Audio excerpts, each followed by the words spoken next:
Okay, Dan, what's in your bag? Show us some of your stuff. This thing is this brand new technology. No, I'm kidding. It's actually a funny time for me to do this because I just changed everything for the most part because of a variety of different reasons. But this is a camera system that I've been using for almost 15 years now. It's a Hasselblad. This one is a 503 CW.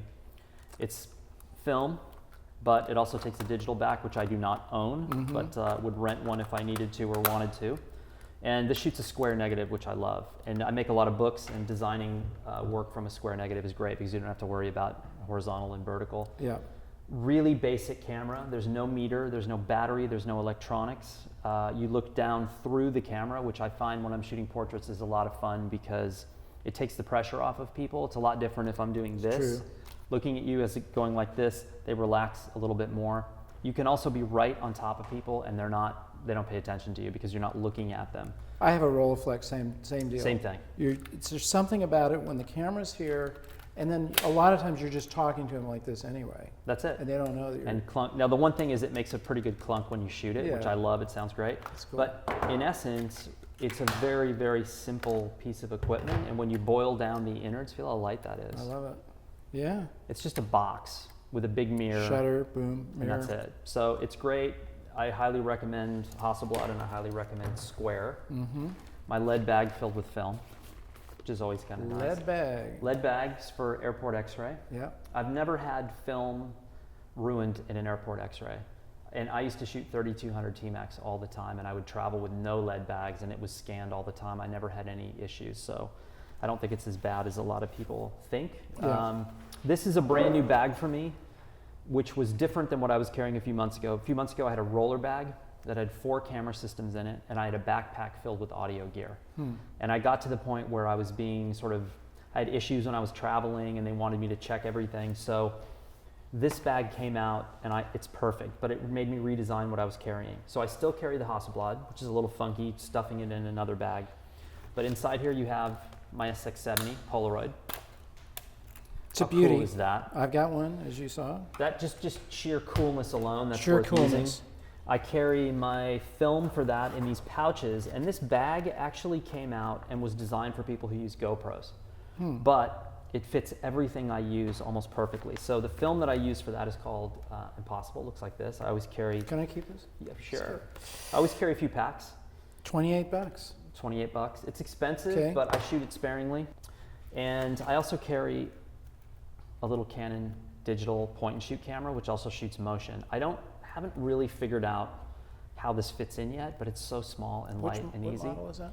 This is an S100, and I think they make like an S220 or something, so this is several generations old, but it's tiny. Shoots very good stuff, and it's durable. Yeah. Let's try zithering something. Okay. Canon S100. Warranty, I wish. Yeah, over. All right, let's say 0. No warranty. Product image. Takes a pro photographer for that one. Use photo. Purchased from, I'm going to say Canon directly. Serial number. Got it. I'm going to hit save. Find manual. Yeah, let's see if it finds it for you. Camera user guide. There you go. Manual customer service is on there. Yeah. That's pretty interesting. Isn't that cool? Yeah, that's great. Here is another of my staple components. I'm in love with Leicas. Leica M4, Yeah. German, black paint. I lucked out in finding this a few years ago in Santa Fe. I love Leica probably more than any camera I've ever had. If I could just have one, I would take this. There's no meter, no battery. It's 46 years old. It works perfectly. It's so smooth and just works like And you've got a 50 on there? I got a 50 f2 with a built-in hood, which I love. This is a phenomenal lens. They make a faster lens, but I like the size of this one. Yeah. And I also have a 35 f2 as well. And this, I could That's leave, it. I could leave everything else and have that and be perfectly And you zoom fine. with your feet if you need it. I zoom with my feet. Handheld meter. It's a Sc6. Nice. So I've shot Tri-X long enough that I can pretty much look and gauge what an exposure is, but sometimes this is a really nice way for me to get into a scene. Sometimes I'll walk up on a scene, and when you've done documentary enough, you can kind of analyze how things feel. And sometimes you walk into scenes where you're not sure you're welcome, or there could be something weird happen. And I walk in the middle of everything that's going on, and I go like this. And people just go, what are you doing? And so I jokingly always say, oh, it's a Geiger counter. And people are like, really? You're taking a Geiger counter reading? And so it's like this little entry in, and then I tell them what it is, and I show them how the numbers match on the camera to this, and it seems to work. It's also incredibly accurate, so I'm getting a good exposure. 2 hard drives. So that you are such a hybrid here of everything old I do. and new. It's awesome. Here, I love it. We're talking about light meters, and then hard drives come out. It's incredible. Hard drives come out because everything I shoot gets shipped, and it's processed and scanned and uploaded and then sent to me on an FTP server. So wherever I am in the world, the film work is coming back as well. And everything I do gets backed up across the board. So twice when I'm in the field, and then when I get home, there's even more copies. We talked about earlier, Yeah. archiving is a slippery Yeah. slope. And this is what's maybe most interesting to me, is that 2 months ago, my audio rig was in a backpack. And it was tripods, a Zoom H6 audio recorder, 2 EV mics, XLR cables. It was big and heavy, but it was durable and sounds great. Yeah. But one of the things that I knew I had to compromise immediately was the audio equipment. I just can't carry all that stuff. So my entire audio rig now is right here. So I use little Rode SmartLab Plus microphones, which I'm gonna beta on you here in a minute. Okay. And just little Rode, which look like this. So my mics went from a mic this long with an XLR cable and a tripod Let me see that little Rode. to this. How big is that guy? And that goes right into your Goes into my iPhone? phone. Okay, plugs right in.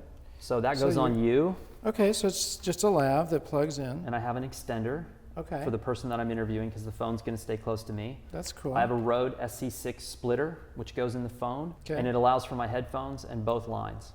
So and you then can listen, I can you listen can monitor it. while That's- monitoring the audio. There you go. And then for my street recording, I also went to a little Rode that plugs directly in to the Wow, bottom of my check phone. that out.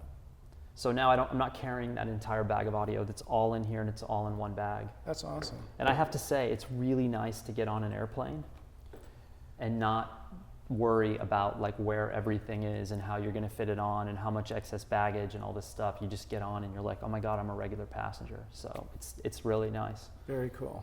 Well, you have an incredible range here of Weird stuff. tiny, but it's cool. Dan, It's weird. You're the man. Oh, thanks. Appreciate it. Thank It's a lot you. of fun getting to use this stuff.